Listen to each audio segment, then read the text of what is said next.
va pour cette semaine, l'hebdo de l'innovation. Donc comme d'habitude, les appréciations formulées reflètent notre opinion à la date de la publication et sont susceptibles d'être révisées ultérieurement.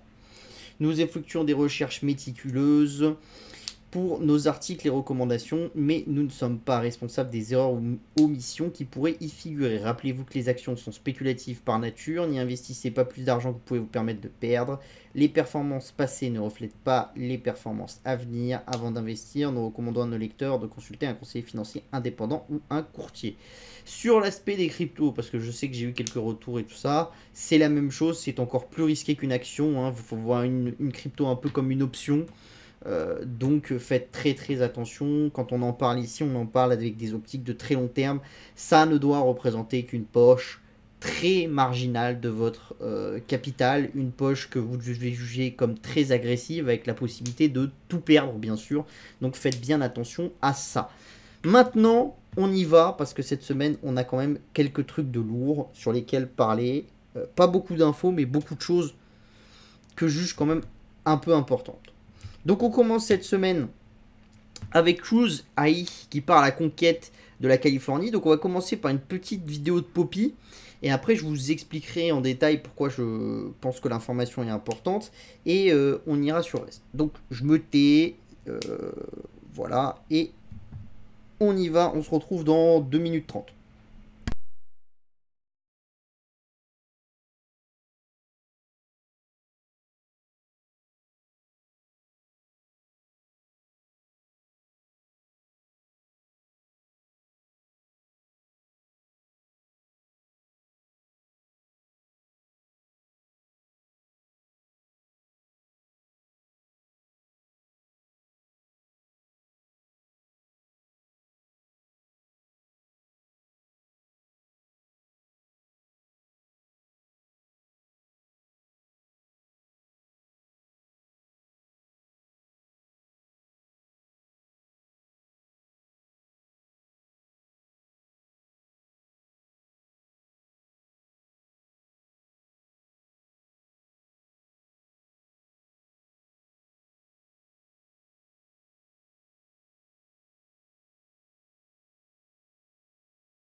Alors, on a vu la petite vidéo de Cruise AI qui présente Poppy. Du coup, pourquoi est-ce qu'on en parle cette semaine de Poppy?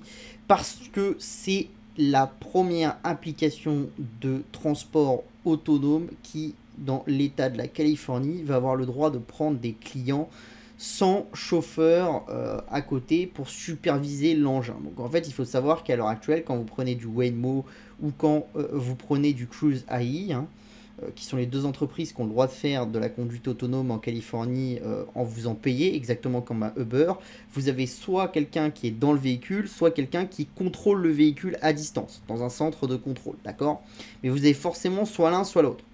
Il n'y a aucun moyen de rentrer dans un véhicule qui est totalement autonome, qui va du point A au point B, avec personne qui le supervise et avec juste une supervision quand, par exemple, il y a un problème ou quand il y a eu un accident, ce genre de choses.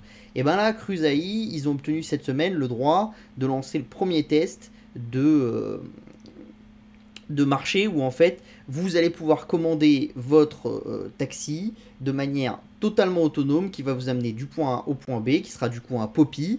Et il n'y aura aucun humain, ni au volant pour prendre la main en cas de problème, ni dans un centre de commande à distance pour prendre la main en cas de souci et pour vous superviser à distance.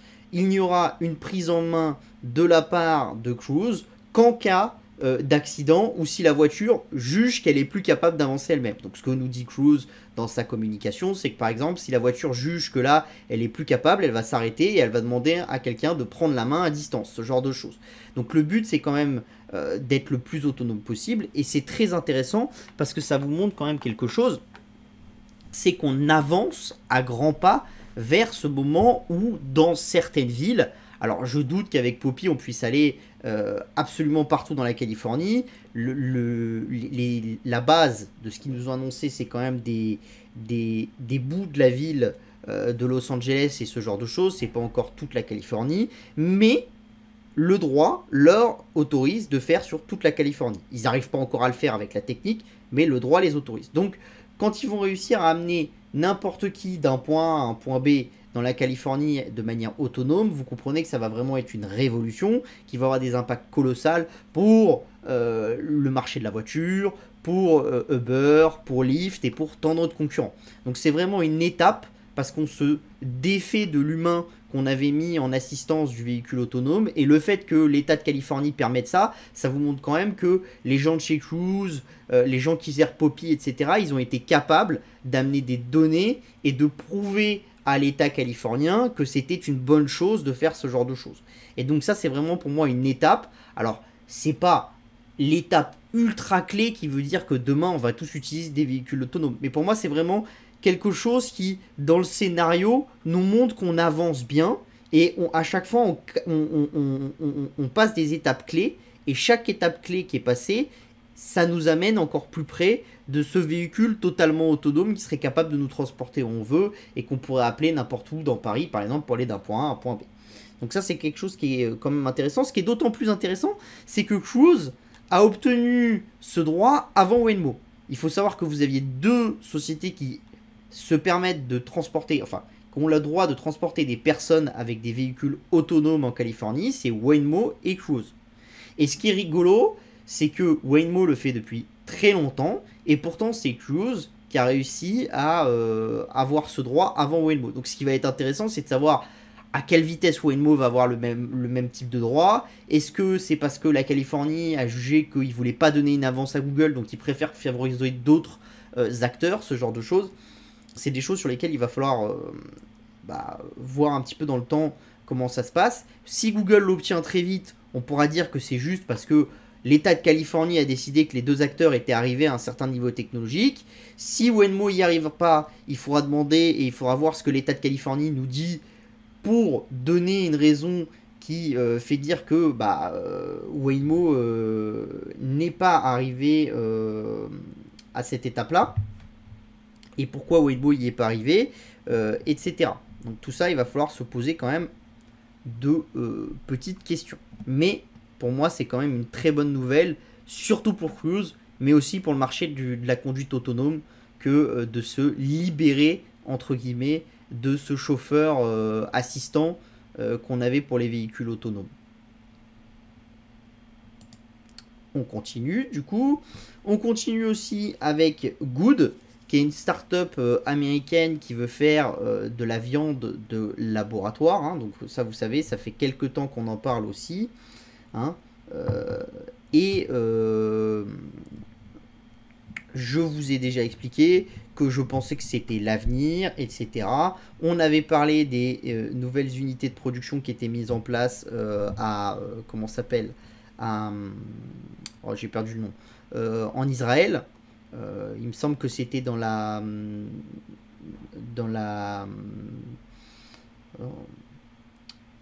oh, la vallée digitale israélienne, j'ai perdu le nom. Bon, enfin bon, j'ai perdu le nom de cette vallée-là, etc., qui était beaucoup en avance. Et là, ce que va faire Good, c'est faire une usine qui est plus ou moins 3 fois plus grande que la plus grande usine à l'heure actuelle. Donc ils vont faire 15 000 tonnes de viande par an avec cette usine, sans tuer un seul animal. C'est vraiment que de la viande qui est créée en laboratoire. Et vous savez que ça, c'est quelque chose que je vous dis depuis longtemps, en disant que l'avantage, c'est que vous avez un truc qui va se croiser avec le prix de la viande chez Normal qui produit, qui va produire du CO2, qui va consommer de la flotte, etc. Et le prix de la viande en laboratoire qui vont se croiser avec le temps. Et donc, de plus en plus, on va consommer cette viande qui n'est... Alors, pour certains, c'est pas de la viande, pour d'autres, c'est de la viande. Elle a les mêmes propriétés physiologiques que la viande, mais elle vient pas d'un animal, on l'a créée en laboratoire. Alors après, comment est-ce que vous appelez ça? On rentre quelque chose dans quelque chose d'un peu métaphysique. Je pense qu'il y a beaucoup de choses. Techniquement, c'est comme de la viande. Si vous mettez les deux à côté et que vous les disséquez et que vous y réfléchissez d'un point de vue scientifique pur, normalement, vous devez avoir les mêmes taux de nutriments, tout pareil. C'est ce que vous vend cette industrie de la viande faite en laboratoire. Alors après, il faudra faire des tests, il faudra machiner. Des fois, il y a des petites différences encore, etc. Mais c'est quand même des choses qui sont beaucoup améliorées. Donc l'idée, c'est que ils vont faire ça avec deux bioréacteurs de 250 000 litres. Hein. Donc ces deux bioréacteurs de 250 000 litres vont leur permettre de faire 15 000 tonnes de viande. Donc ça, c'est quand même quelque chose d'assez important. Le but, c'est de produire initialement du poulet et du bœuf. D'accord? Donc ça, on en avait déjà dit. Et le choix du site, il devrait être finalisé dans le mois qui arrive. Et les premiers morceaux de viande devraient sortir en gros fin 2023 de l'usine. Donc c'est quand même des choses qui sont assez proches. C'est-à-dire que beaucoup de fois, je vous dis, oui, mais attention, c'est dans 5 ans, c'est dans 6 ans, ceci, cela, etc. Là, on voit quand même que entre le moment où on commence l'usine et le moment où on l'a fini, ça va quand même assez vite. Alors après, il y a toute la phase de ramp-up. C'est-à-dire que une fois que l'usine sera faite, on va pas passer de 0 à 15 000 tonnes de viande en 2 semaines. Il va falloir que l'usine, elle se mette en place, qu'elle arrive à faire ces choses-là et tout ça. Donc il y a énormément de choses qui vont se passer dessus. Mais quand même, c'est quand même quelque chose qui va aller assez vite. C'est-à-dire que si vous avez une usine qui est opérationnelle vers la fin de l'année 2023, vous pouvez vous dire qu'elle est capable de faire 15 000 tonnes de viande vers mi-2024. Mi-2024, c'est demain. Hein. C'est à l'échelle de la macroéconomie, à l'échelle des marchés, c'est quand même vachement important. C'est pour ça que quand je vous dis que il faut faire attention sur les prix de la viande, ce genre de choses, ça drive de l'innovation technologique, et cette innovation technologique, elle va driver de la déflation future. Et là, vous y êtes déjà. C'est-à-dire, au même titre qu'en 2008, le prix du pétrole a drivé l'explosion des panneaux solaires qui, du coup, produisent une partie de notre énergie maintenant qui est quand même importante et qui, du coup, ont contribué à ne pas maintenir les prix de l'énergie hauts. Là, vous avez des prix des denrées alimentaires qui sont très hauts. Donc, forcément, vous avez de plus en plus de gens qui investissent là-dedans. Et donc, forcément, ça drive quelque chose d'assez massif. Donc voilà. Donc c'est quand même des choses qui vont être assez intéressantes à suivre. Et moi j'y crois beaucoup. Et je pense que surtout c'est quelque chose qui peut permettre à beaucoup plus de monde de manger de la viande, de manger du poisson de manière saine. Surtout ça peut limiter grandement l'inflation. Et en plus ça a un impact carbone parce que vous savez qu'élever des bovins ça a un impact carbone qui est très très élevé. Or il est prévu par la plupart de ces acteurs que l'impact carbone d'une viande créée en laboratoire sera moins importante que l'impact carbone d'une viande élevée de manière traditionnelle, entre guillemets. Donc ça, c'est quand même quelque chose aussi qui est intéressant. C'est pour ça qu'à chaque fois que je vous dis des petites choses qu'on empile les unes avec les autres, qui finissent par donner des choses qui sont assez intéressantes et qui ont un impact quand même important. Allez, on continue. Ah tiens, la caméra s'est arrêtée.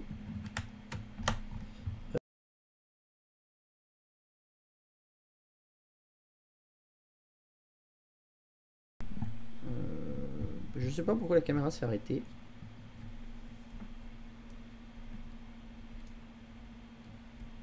Bon, on va faire sans, c'est pas grave. On continue.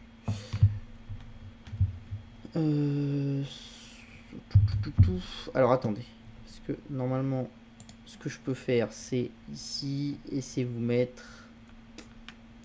Alors, je m'excuse, parce que c'était pas censé s'arrêter. Propriété. Hop. Voilà, je peux vous mettre celle-là, comme ça. Ça sera nettement moins joli. Hop, ok. Et on repart sur notre truc. Excusez-moi, c'était pas censé s'arrêter, mais voilà. Comme ça, vous verrez mes beaux gestes.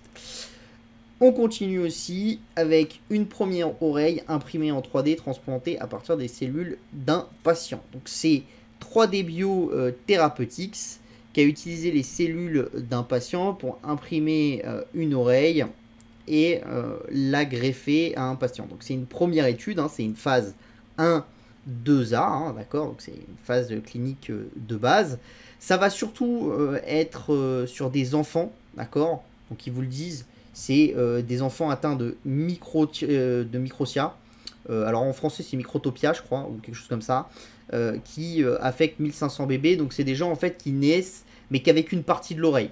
Donc ça c'est vraiment intéressant, c'est vraiment quelque chose de nouveau, c'est le fait de travailler avec l'imprimante 3D et les cellules souches d'un patient pour créer énormément de choses. Et il y a quelques années, c'était encore quelque chose de très très vague. En France, on avait une start-up qui était assez connue et qui avait fait pas mal parler d'elle. Alors, elle fait moins parler d'elle maintenant, mais elle s'appelait Poetis, qui fait une imprimante 3D pour les cellules souches, qui permettent de créer de la peau, ce genre de choses. Bon, ça, c'était un segment qui a commencé à émerger il y a 10 ans. On a commencé à avoir des startups intéressantes il y a 5 ans. Ça a un peu été mis en sommeil, il y a des choses à Wall Street qui sont un peu cassées la figure, etc. C'est en train de repartir de manière beaucoup plus forte. C'est vraiment un secteur sur lequel il y a énormément d'ambition. Et moi, je pense que c'est un secteur qui est colossal dans la santé des 30 prochaines années. Parce que je pense qu'il y a énormément de choses qu'on pourra vous créer avec une imprimante 3D à partir de vos cellules souches. Et à ce moment-là, on peut remplacer des cœurs, remplacer des choses comme ça. Alors, les cœurs et les organes complexes, c'est vraiment le long terme, on va dire, hein, vraiment dans 30 ans. Mais il y a des choses où on commence vraiment à avoir des choses qui sont intéressantes. Vous commencez déjà à avoir des utilisations commerciales sur des grands brûlés, ce genre de choses, parce que vous avez des études cliniques sur la peau qui ont commencé à avancer. Alors on n'arrive pas encore à imprimer toute une peau de quelqu'un, etc. Mais on arrive, par exemple, quand vous avez des brûlures qui sont très profondes, mais qu'à quelques endroits du corps, on arrive à recréer une partie de la peau, à l'amener avec des peaux qu'on a fait en 3D, etc. Donc ça, c'est des choses qui sont intéressantes. C'est dans toute cette optique, cette grande optique de la méga tendance de l'impression 3D qui va de l'industrie, d'accord, en passant par l'immobilier, en passant par la santé. Et c'est vraiment une méga tendance au sens large. Après, je pense qu'on est encore dans l'enfance de cette méga tendance, mais je pense qu'elle va commencer à arriver à maturité et qu'on va... alors, je pense que la vraie phase de maturité de cette tendance, on est en 2022. À mon avis, à partir de 2027-28, on sera déjà dans quelque chose qui va être beaucoup plus mature, même si sur l'industrie, on est déjà dans une phase de maturité et on est en train de développer, mais sur d'autres secteurs comme l'immobilier, comme la santé, on n'est clairement pas arrivé à maturité. Donc je pense que le secteur en tant que tel arrivera à maturité dans 5, 6, 7 ans.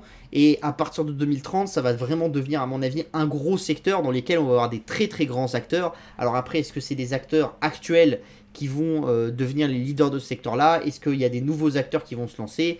Il y a beaucoup de questions, mais c'est des choses qui sont quand même vachement intéressantes et on voit de plus en plus d'études cliniques là-dessus. Et ça, c'est des choses vraiment très très intéressantes. Il faut savoir aussi autre chose, c'est que pourquoi les études cliniques sur la 3D intéressent de plus en plus des laboratoires, parce que vous pouvez vendre très très cher le fait de soigner quelqu'un, mais après la personne elle va plus utiliser le médicament dans le temps. Et donc si vous voulez, ce qui est intéressant pour le secteur de la santé et ce qui est intéressant pour les États, c'est qu'avec ces systèmes de transplantation 3D, vous réglez énormément de problèmes. Alors déjà, il faut savoir que dans certains pays, vous avez des forts investissements parce que vous avez très peu de donneurs. Typiquement, un pays qui est très en avance sur les transplantations et sur l'impression 3D de cellules souches, enfin de parties du corps issues de nos cellules souches, c'est Israël. Pourquoi? Parce que dans la religion israélienne, etc., c'est difficile d'aller donner ses organes, etc. Donc c'est des gens qui ont des très gros problèmes d'approvisionnement en organes humains et qui du coup sont prêts à mettre beaucoup d'argent pour essayer de trouver des alternatives dans le temps. Donc il y a des pays qui sont un peu plus en avance que ça. Et aussi, vous avez des pays qui s'intéressent beaucoup parce qu'il y a des pays qui se disent que traiter quelqu'un sur 20-30 ans, ça coûte des millions d'euros. Si on a la possibilité de payer, imaginons, je vais vous prendre un chiffre fantaisiste, mais traiter quelqu'un sur 30 ans, ça coûte 10 millions d'euros sur les 30 ans. Est-ce que c'est pas plus intéressant de le traiter en une fois, en payant 3 millions d'euros pour une opération, mais en étant sûr qu'après, il aura plus besoin de rien ou de beaucoup moins de médicaments? Bah ça, c'est ce que permettent ces nouvelles technologies, qui sont des choses qui sont intéressantes et qui intéressent de plus en plus les agences de santé, etc. Parce que ça permet de diminuer le budget de long terme des systèmes de protection, qui est quand même quelque chose d'assez important. Parce qu'il n'y a rien de pire, entre guillemets, pour un système de protection que de quelqu'un qui va prendre un médicament au très long cours et qui va avoir quelque chose de très très long. Parce qu'entre guillemets, vous pouvez jamais enlever ce médicament-là, la personne va continuer à se dégrader, etc. D'accord? Donc ça, c'est 3D Biotherapeutics aux États-Unis et c'est une nouvelle étude clinique. Moi, je pense que c'est quelque chose qu'il faut suivre. Vous en avez plus en plus aux États-Unis et c'est vraiment l'avenir. On continue avec Emerge, qui est une biotech qui vient de signer 600 millions d'euros d'investissement de la part de VC, etc. Et chez Emerge, on vous promet une chose, c'est qu'avec ces 600 millions de dollars, on va être capable de faire du séquençage de génome à partir de 100 dollars. Donc séquencer tout votre génome pour 100 dollars et peut-être même encore moins après. Donc ça, c'est la promesse de Emerge. Donc c'est quelque chose qui est quand même vraiment très très très très intéressant.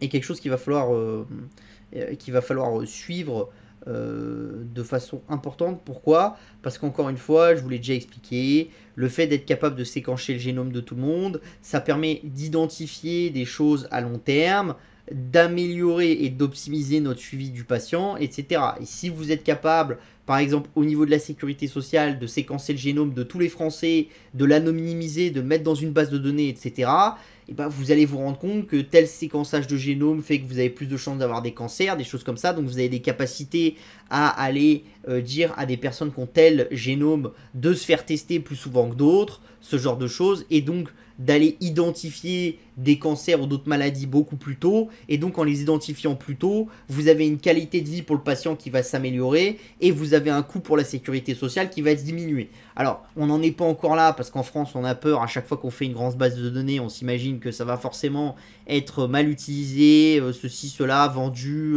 par X ou Y.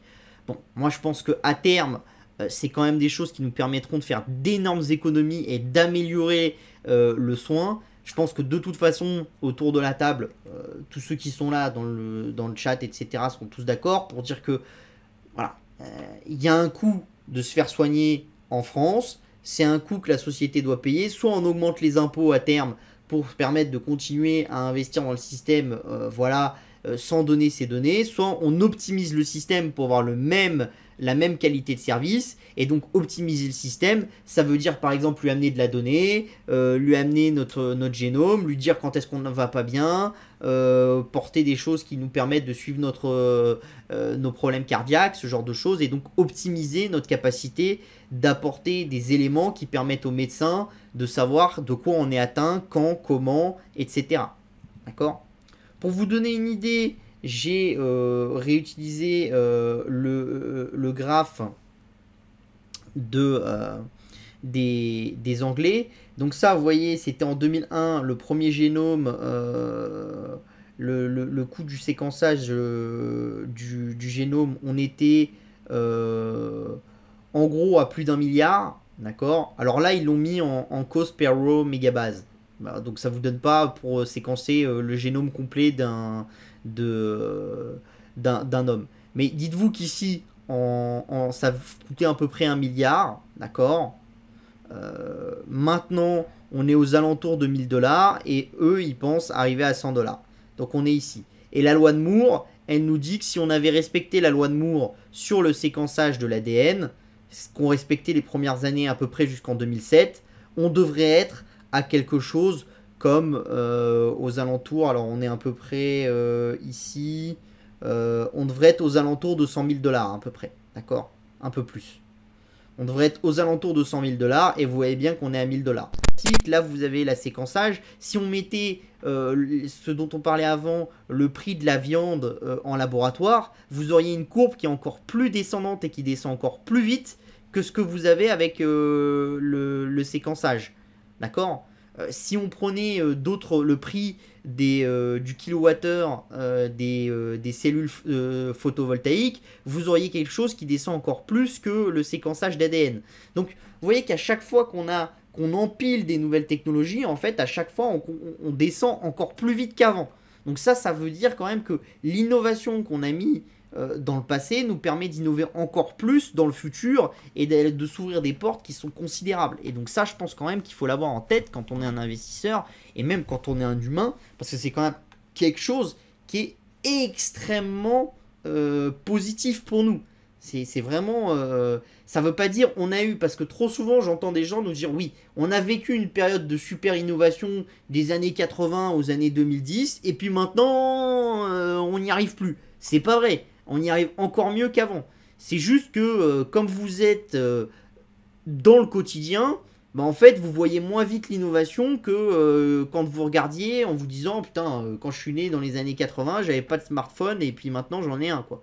Et vous dites dans le passé, on avait vachement innové. Alors que maintenant, vous dites ouais, bah on m'avait vendu un smartphone et maintenant mon smartphone il prend des photos, il fait de la 3D, etc. Bon, super l'innovation.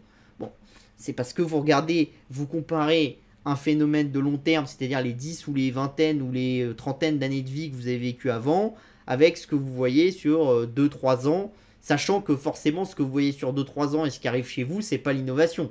Parce que l'innovation qui est dans les laboratoires maintenant, elle arrivera chez vous dans plutôt 8, 9, 10 ans. Donc il y a un phénomène de latence qui est quand même assez important aussi dans cette innovation.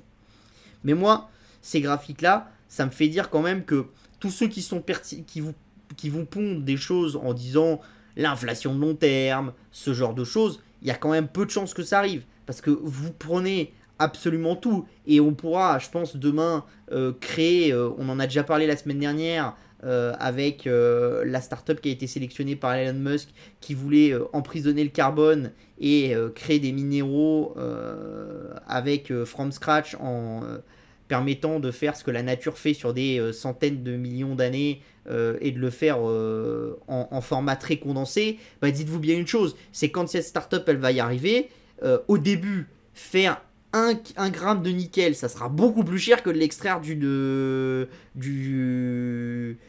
comment ça s'appelle, d'une mine. Mais quelques années plus tard, ça deviendra beaucoup moins cher que de l'extraire d'une mine. Peut-être même quelques dizaines d'années plus tard. D'accord ? Donc tout ça, c'est des choses qui vont driver de la déflation à long terme. Alors effectivement, il y a plein de choses dans les matières premières qu'on n'est pas capable de créer encore en usine, etc. Le pétrole, le machin, etc. Alors il y a des choses sur lesquelles on avance un peu plus, le pétrole, etc. Il y a des choses sur lesquelles on avance moins, tout ce qui est les métaux, on est quand même beaucoup moins avancé. Mais bon, vous avez le recyclage, vous avez beaucoup de choses, et vous avez beaucoup de choses aussi sur lesquelles on avance. Ne serait-ce que la nourriture, vous avez de plus en plus de choses, aussi bien des végétaux que de la viande, etc., qui sont créables en laboratoire et qui sont à des coûts qui sont encore une fois un petit peu au-dessus de ce qu'on a de base, mais qui descendent à vitesse grand V, alors que les coûts de production de la tomate, de la pomme ou du kilo de bœuf, ils augmentent un petit peu avec le temps, et là avec l'inflation ils augmentent encore plus. Donc ce que vous allez avoir, c'est que plus l'inflation va durer dans le temps, plus forcément vous allez rendre rentable ces investissements dans les technologies futures. Donc plus les gens vont avoir de l'argent, plus ils vont investir, plus ils vont baisser les prix, plus le marché va se tourner vers leurs solutions et plus l'inflation va s'effondrer. Vous voyez, c'est un peu... c'est un phénomène de balancier. Plus on descend bas, plus on monte haut, plus on monte haut, plus on va descendre bas. Et après, on essaye d'atteindre un équilibre. Et ce que la Banque centrale veut, c'est atteindre cet équilibre, parce qu'on sait très bien que si on va de déséquilibre en déséquilibre, c'est très difficile pour l'économie de se constituer à long terme, et on va de bulle en dégonflage de bulles, etc. Et c'est pas quelque chose qui est très bon pour l'économie. D'accord? Mais voilà, c'est quelque chose qu'il faut avoir en tête. On continue cette semaine avec du coup l'hebdo des cryptos. Donc cette semaine, vous voyez que c'est compliqué, hein. Très très très compliqué. Pourquoi? Parce que vous voyez que même si on prend les plus fortes hausses de la semaine, c'est la première fois que ça nous arrive, dans les plus fortes hausses de la semaine, on a des baisses. C'est vous dire si le marché est compliqué. Alors par contre, ce qu'on voit qui est quand même intéressant, c'est que dans les... Alors moi je suis que sur les cryptos du temps 100, hein. Je prends pas tous les altcoins un peu trop folkloriques, etc. Mais ce qu'on voit quand même, c'est que vous avez aucun altcoin qui s'effondre totalement. C'est-à-dire qu'on a déjà vu des semaines passées avec des choses qui étaient à moins 40, moins 50%. Là, vous voyez qu'en gros, on est entre moins 16 et moins 25. D'accord? Donc ça note aussi que on a creusé un peu sur les altcoins. On commence à être sur des valeurs où ça devient compliqué de baisser de 50%, puis de rebaisser de 50%, etc. Donc je pense qu'on est en train de digérer les choses. Alors je pense pas encore qu'on ait totalement le rebond des altcoins, et je pense qu'on n'est peut-être pas encore tout à fait en bas de cycle, mais je pense qu'on est beaucoup plus proche du bas de cycle que il y a quelques semaines, etc. Et que là, on en approche de manière assez forte. Sinon, c'est vraiment qu'on ira vraiment dans un hiver des cryptos. Et là, l'hiver des cryptos, ça peut durer 1 an, 2 ans. Et vous pouvez être sur des trucs qui peuvent tous s'effondrer de 99%. Voilà, ce qu'on a vu dans les années 2017, etc. Mais je pense quand même que le sérieux des projets, les acteurs derrière, le développement sous-jacent des projets, l'utilité des projets n'est pas la même maintenant que ce qu'on avait en 2017. Donc voilà. Bon, je pense quand même qu'il faut avoir ça en tête. On continue, du coup. Hop là, avec les métriques cette semaine. Donc bon, cette semaine, les adresses actives, vous voyez toujours la même chose. Un Bitcoin en hausse. Ça, c'est toujours quelque chose d'intéressant. C'est-à-dire que Bitcoin, depuis le temps, est structurellement quand même en hausse. Donc structurellement, vous avez quand même de plus en plus d'acteurs qui détiennent du Bitcoin. Et vous voyez, avec les number of owners qui sont plus ou moins stables. Donc voilà. Mais qui sont à 17 millions. Et vous voyez que les adresses actives à 2%, bon, ça veut dire qu'il y a un peu plus de gens qui ont tradé du Bitcoin, c'est pas non plus quelque chose de très significatif. Sur Ethereum, les adresses actives, elles sont de plus en plus basses. Pourquoi? Parce que vous commencez à avoir de plus en plus de gens qui mettent leurs Ethereum en stacking et qui les touchent plus. Donc forcément, leur adresse, elle ne devient pas active. Ils n'ont pas de vocation à faire des échanges, à l'utiliser pour faire du paiement, etc. Donc forcément, les adresses actives, elles diminuent un petit peu. Et là, vous voyez que les adresses actives, elles ont tendance à diminuer dans le temps. Alors, il faudrait zoomer sur le chart, mais vous verrez que le chart, il est quand même un peu descendant. Alors que le chart du Bitcoin, il est un peu plus comme ça, avec une pente légèrement montante. Par contre, vous voyez que le number of owners, donc c'est-à-dire les gens qui détiennent plus de 10 $ d'Ethereum dans un compte, vous en avez une hausse de 0,4%. Donc c'est quand même loin d'être négligeable. Et vous voyez quand même que vous avez une forte hausse. Et vous êtes quand même sur quelque chose qui est devenu plus gros que ce que c'était Bitcoin. Vu qu'avec Bitcoin, vous êtes avec 17 millions de personnes, enfin 17 millions de comptes, et Ethereum, vous êtes avec 22 millions. Bon, Ripple, ça a un petit peu progressé, mais c'est plus un rebond technique, etc. Bon, je pense que les autres, il n'y a pas grand-chose à dire d'exceptionnel.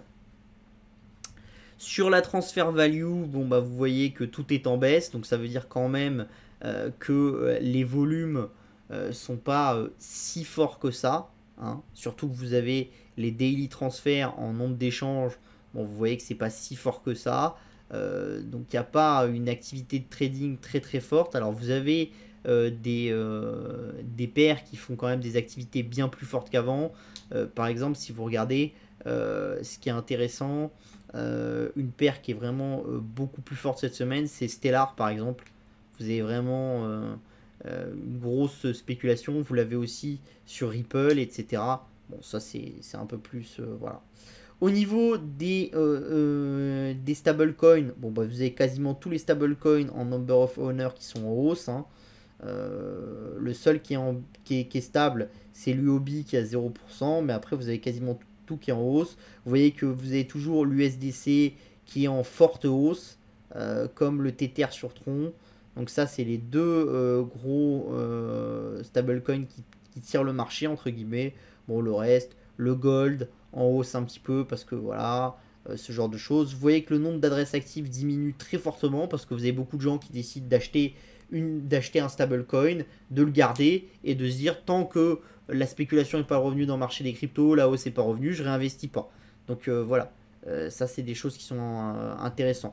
Vous voyez aussi que les transferts ont tendance à être beaucoup moins élevés, aussi bien les daily que les volumes des transferts. C'est parce que ceux qui voulaient acheter des stablecoins, les gros acteurs, la plupart ils en ont acheté. Et là vous avez des petits acteurs qui en achètent pour se sécuriser, etc. Mais c'est quelque chose de plus ou moins long terme. On continue avec Binance qui navigue en eau trouble. Donc chez Binance, vous avez eu 2 nouvelles cette semaine qui ont quand même bien pesé sur les cryptos. C'est pour ça que je vous dis que je pense que cette semaine, on a quand même assez bien résisté sur les cryptos. C'est une enquête de Reuters et le fait que le gendarme américain enquête aussi sur Binance. Donc l'enquête de Reuters, je vous en ai mis un bout. C'est l'idée que les criminels utilisent le réseau Bitcoin et utilisent Binance pour frauder. Donc là, ils vous ont mis, hein, c'est lié à l'exchange en ligne de comment s'appelle, de drogue Hydra, d'accord. Donc vous avez les bitcoins, là vous avez l'exchange qui est mis off, et entre guillemets, ça vous montre le nombre de bitcoins qui ont été liés à Hydra et qui sont apparus chez Binance, d'accord, sur la plateforme de Binance. Donc là vous avez l'arrêt de la plateforme Hydra, donc forcément bon, ça descend. Là vous avez Binance qui met en place des procédures un peu plus strictes, et ça s'effondre et ça arrive à zéro. Bon, je pense que de toute façon, on peut se dire que là-dessus, c'est très compliqué de savoir qui a raison, qui a tort. Est-ce qu'il existe des choses pas nettes dans l'univers des cryptos? Bien sûr. Est-ce qu'il a fallu attendre l'univers des cryptos pour voir des choses qui sont pas nettes? Je pense que ceux qui critiquent les cryptos en disant que c'est utilisé exclusivement pour frauder, etc. Bon, c'est des gens qui n'ont rien compris et qui n'ont jamais travaillé avec l'écosystème des cryptos. Après, je vous ai pris un autre exemple ici. Hein, donc c'est tiré comment s'appelle, de Corinne Berthoud, hein, donc qui gère les problématiques de fraude au président, hein, d'accord. Donc les fraudes au président sur 5 ans en France, ça a coûté 500 millions d'euros, et ça ne représente que ceux qui ont porté plainte. Donc il y en a aussi beaucoup qui n'ont pas porté plainte, d'accord. Donc elle est à l'OCRDGDF, donc l'Office central pour la répression de la grande délinquance financière. Donc moi j'ai été chercher, c'est un peu compliqué d'avoir des chiffres, mais bon, il y a un vieux rapport de la BCE qui dit que ça serait au niveau européen aux alentours de 5 milliards. Donc pour vous donner une idée, Reuters reproche à Binance d'avoir traité 2,4 milliards d'échanges douteux qui seraient liés à des criminels. Bah, pour vous donner une idée, la BCE citait ça, que la fraude au président à cause des faux virements, etc., ça aurait fait plus de 5 milliards de fraude en Europe. Et il faut vous dire une chose, c'est que la fraude au président, c'est quand même, vous avez une entreprise A, vous avez une entreprise B, et vous avez quelqu'un qui initie un virement entre A et B.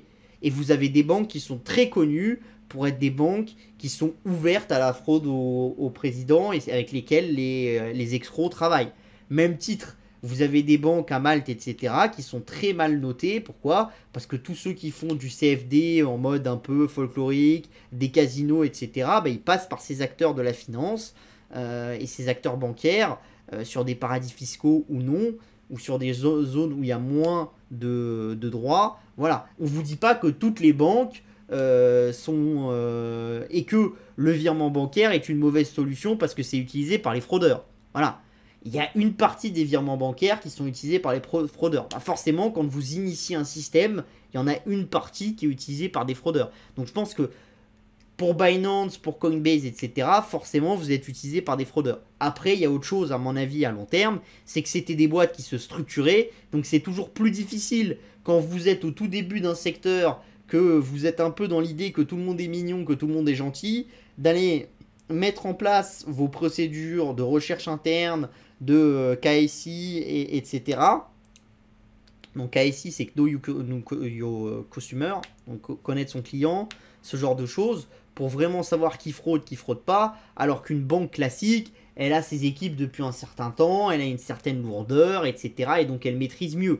Après, je vais vous dire, ça n'a pas empêché les fraudes au marché des taxes carbone, ce genre de choses. Et derrière ça, vous avez quand même besoin de comptes en banque et de banques qui vous aident.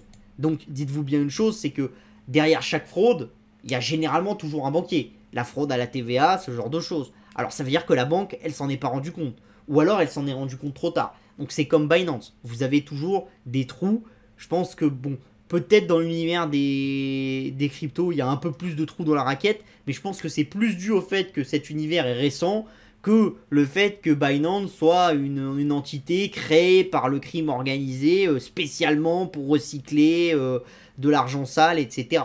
Enfin, je pense qu'il y a quand même une vision de certains qui est un petit peu dramatique là-dessus et qui va vraiment trop loin. Après, moi je vois plutôt ça d'une bonne manière. Pourquoi? Parce que ça va pousser Binance, ça va pousser Coinbase à devenir des acteurs réglementé, régulé. Et vous savez une chose, c'est ce que je vous raconte depuis le début sur ce podcast-là et sur cette émission-là, c'est que plus on va rentrer dans de la réglementation, etc., même si ça fait peur aux maximalistes du Bitcoin et au tout début et à ceux du début, etc., bon, ça faut les laisser de côté, c'est des fous qui étaient là au début, j'en ai fait partie, mais au bout d'un moment, faut quand même raisonner sur la population mondiale. Si vous voulez que les gens aient confiance dans les cryptos, que les gens aient confiance dans les exchanges, etc., il faut des régulations et donc il faut une relation entre les banques centrales, les banques classiques, les États et les acteurs du monde des cryptos. Il faut que tous ces acteurs-là, ils soient capables de dialoguer ensemble et de faire transférer la valeur. Et donc forcément, il faut qu'on se mette en place des procédures de contrôle, etc. dans l'univers des cryptos et que ça fonctionne. On ne peut pas vouloir un environnement Far West parallèle en disant nous on fait ce qu'on veut et puis de toute façon nous faites pas chier parce qu'on juge que vous de toute façon vos manières de faire avec des États, avec des gens qui contrôlent et tout, on trouve que c'est pas intéressant et que ça a aucune valeur. C'est pas comme ça qu'on déploiera ça sur 7 milliards d'habitants. Clairement pas. Il faut une stabilité et il faut des contrôles. Ça, c'est clair. Sinon, vous restez sur un truc d'early adopter et on va très vite circuler en circuit fermé. On continue aussi avec New York qui a vu sa chambre voter une loi pour interdire l'installation de nouveaux mineurs et pour limiter les nouveaux mineurs installés. Alors, c'est quelque chose qui se discute beaucoup. Pourquoi? Parce que le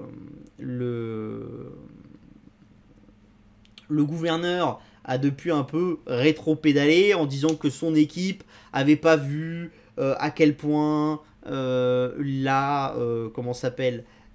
cette loi-là limiterait les entreprises de minage de crypto-monnaies, qui celle-là pourrait partir dans d'autres États, etc. Donc ils ont un peu rétro-pédalé. Ce qui est intéressant, c'est un peu ce sur quoi ils commencent à discuter et à se mettre d'accord avec les industries de minage, c'est-à-dire on pourrait avoir des installations et on pourrait avoir des choses qui se mettent en place, mais ça serait lié avec une intensité carbone du minage qui soit à un niveau assez faible et une capacité de fournir elle-même son énergie de la part du mineur. Donc d'installer l'équivalent de ce qu'il va consommer dans le réseau local ailleurs dans l'état de New York. Donc soit d'aller mettre des panneaux solaires, soit des éoliennes, enfin d'investir dans de la production d'énergie pour qu'au final, ce que le mineur consomme d'énergie en local, il le réinjecte. Alors pas forcément dans le même endroit du réseau à New York, mais dans le réseau de l'état de New York. Donc ça c'est quelque chose d'intéressant. C'est-à-dire que si par exemple votre usine elle est dans le Bronx, on va pas vous demander de produire de l'énergie dans le Bronx. Mais on peut vous demander de la produire ailleurs dans l'état de New York. La seule chose qu'on va vous demander, c'est d'avoir un équilibre. Donc ça, c'est quand même des choses qui sont intéressantes. Ce qu'il va falloir regarder, c'est un petit peu ce que les entreprises de minage sont prêtes à faire, ce qu'elles ne sont pas prêtes à faire. Parce que les prix des monnaies sont quand même assez bas. Donc ce que les entreprises de minage vont être prêtes à faire dans leur ensemble et tout ça, c'est que c'est des choses qu'ils jugent probables et qui jugent rentable de le faire et qui pensent pouvoir le faire assez facilement sans trop investir. Alors ça va aussi limiter l'arrivée de tous les mineurs un peu à la con, le moindre mec qui va dans un garage, si loin garage, qui installe des mineurs et qui pompe de l'électricité du réseau local et puis qui se prend pour un pro du minage. Donc ça aussi, ça plaît aux mineurs parce que ça veut dire qu'il va y avoir un peu moins de petits rigolos qui vont se lancer. Mais c'est des choses qu'il va falloir suivre aux États-Unis sur la manière dont ils vont mettre en place la façon de faire légale et s'ils font, comment ils font et à quel point le framework légal que va déployer New York, s'ils en déploient un dans les mois ou dans les années à venir, peut devenir quelque chose de mondial et d'intéressant. Donc ça, c'est quelque chose qu'il faut suivre aussi. On a aussi PayPal qui annonce muscler son offre crypto avec le transfert au wallet externe et le transfert entre amis. Donc il faut savoir qu'avant vous pouviez envoyer de l'argent sur PayPal, des crypto-monnaies, acheter des crypto-monnaies, vous faire payer en crypto-monnaies, reprendre vos crypto-monnaies et les échanger contre des dollars ou ce genre de choses. Mais vous ne pouviez pas par exemple... vous aviez un compte PayPal, on vous payait en Ethereum et puis vous envoyez vos Ethereum sur Binance. Ça, c'était pas possible. Maintenant, ça va être possible parce que PayPal s'est ouvert aux wallets externes, donc vous allez pouvoir envoyer sur d'autres wallets. Donc vous voyez la manière de faire ici. Hein. Donc là, vous voyez Receive, Send, etc. Donc le but aussi de PayPal, c'est de muscler beaucoup les capacités d'offrir des paiements en crypto-monnaie pour des gens qui préfèrent ça. Donc ce que nous annonce PayPal aussi, c'est que c'est des choses qui vont beaucoup pousser aussi sur les stablecoins, etc. Et qui vont aussi surtout essayer de pousser ça sur les pays dans lesquels ils pensent que la monnaie est faible. Donc par exemple, des gens qui produisent des biens ou des services au Venezuela et qui veulent plutôt se faire payer en crypto-monnaie. Et ça, c'est intéressant pour PayPal aussi parce que c'est difficile d'aller donner du dollar à des Vénézuéliens. Ça, PayPal n'a pas le droit pour des procédures de sanctions, etc.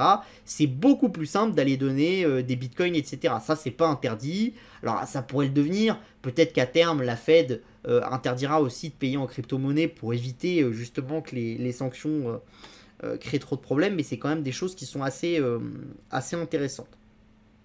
Et là, vous voyez, vous avez la même chose. Vous envoyez de la crypto-monnaie à vos amis. Ce qui est intéressant dans la crypto-monnaie que vous envoyez à vos amis, c'est que ça ferait entièrement entre les wallets de PayPal, donc il n'y aura pas de fee, et ça sera fait quasiment automatiquement.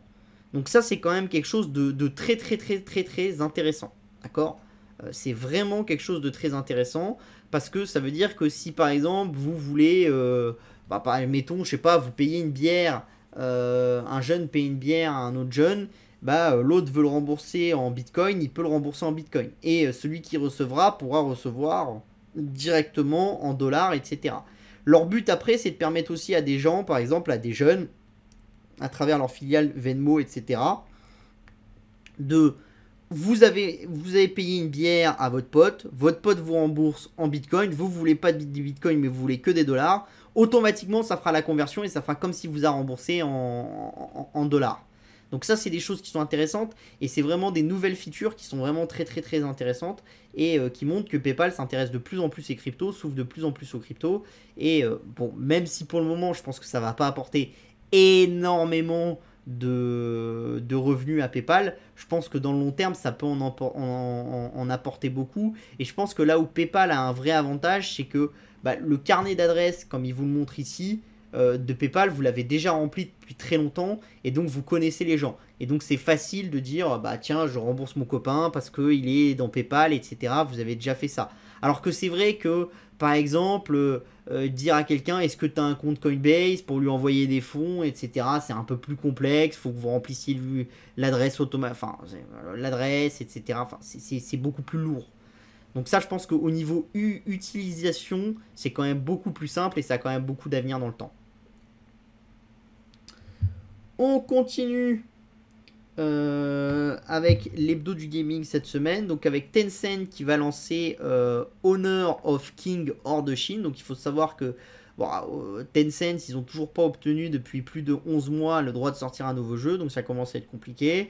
Honor of King commence à plafonner alors que c'était vraiment leur machine de guerre en Chine, avec des ventes qui ont atteint 4,9 milliards en baisse de 1%. Bon, après, plafonner à ce niveau-là, c'est quand même plus que les ventes de Ubisoft. Hein. Donc, c'est-à-dire sur un jeu en Chine, ils font plus de ventes que sur Ubisoft, surtout dans le monde.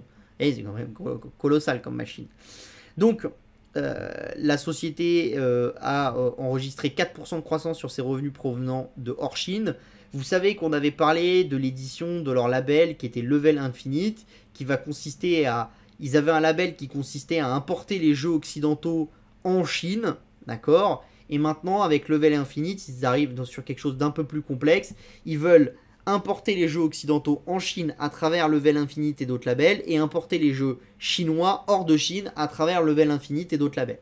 Donc là, le premier gros chantier de Level Infinite, ça va être d'importer Honor of King en Occident, et donc de voir s'ils arrivent à le faire marcher. Donc ça sera un jeu qui est fait par Timmy Studio, d'accord ? Donc c'est un des plus gros jeux de Timmy Studio, et donc ça c'est intéressant, ça va être très intéressant de voir s'ils y arrivent. Alors après, c'est pas la première fois qu'ils le font, hein. Ils ont lancé Arena of Valor, qui est une édition internationale de Honor of the King. Bon, ça a eu un peu plus de mal, d'accord.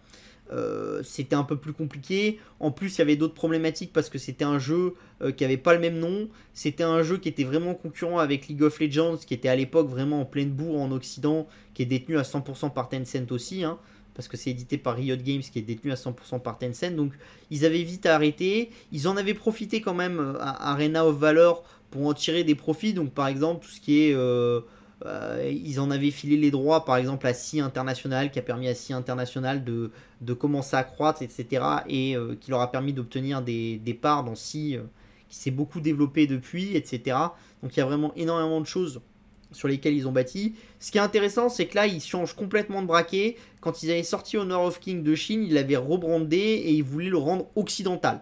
Là, leur idée, c'est vraiment de pas du tout le rendre occidental, de dire c'est Honor of the King comme en Chine et on vous le vend comme ça. Et les occidentaux qui vont aimer, bah venez jouer Honor of the King. Alors, ce que Tencent nous dit, c'est que le but, ça va être aussi de viser les Chinois qui sont hors de Chine et qui ne peuvent pas jouer à Honor of the King à l'heure actuelle, sauf en passant par des systèmes compliqués de VPN, etc. Sachant que c'est quand même un jeu où vous n'avez pas... faut pas un ping trop élevé, donc il faut quand même pas une latence trop élevée, donc jouer avec des VPN, c'est quand même pas le top du top. Donc, ça c'est intéressant, et ça va être intéressant de voir si Tencent y arrive, parce qu'il y a quand même beaucoup de jeux Tencent en Chine, et même s'ils arrivent qu'à en sortir quelques-uns de Chine, et à réussir à en rendre quelques-uns des blockbusters en Occident, ça peut vraiment être un moyen d'avoir de la traction commerciale considérable pour Tencent. On continue aussi avec les Saoudiens qui continuent d'investir leurs pétrodollars dans le gaming. Donc on avait parlé avec leur achat Nintendo, ce genre de choses. Et ben là, il y a un nouvel achat. Donc à travers Saivi Gaming Group, donc SGG, qui achète des actions de Embracer au prix de 103,47 SEC. Et c'est un premium de 15%. C'est une augmentation de capital, c'est pas un achat sur le marché, hein. Donc ça va permettre à Embracer de réduire sa dette, etc., d'investir dans le futur. C'est intéressant parce qu'Embracer, ils arrivent à le faire à un niveau plus élevé que le cours actuel. Ça vous montre la confiance, entre guillemets, de la société. Donc c'est vraiment quelque chose de très très très très intéressant. Donc voilà, donc moi je pense que ça vous montre vraiment l'appétit plus qu'important des Saoudiens pour l'univers du gaming. Alors je vous ai déjà expliqué, c'est parce que le nouveau roi saoudien, nouveau, ça fait quand même un certain temps qu'il est roi maintenant, aime le gaming, etc.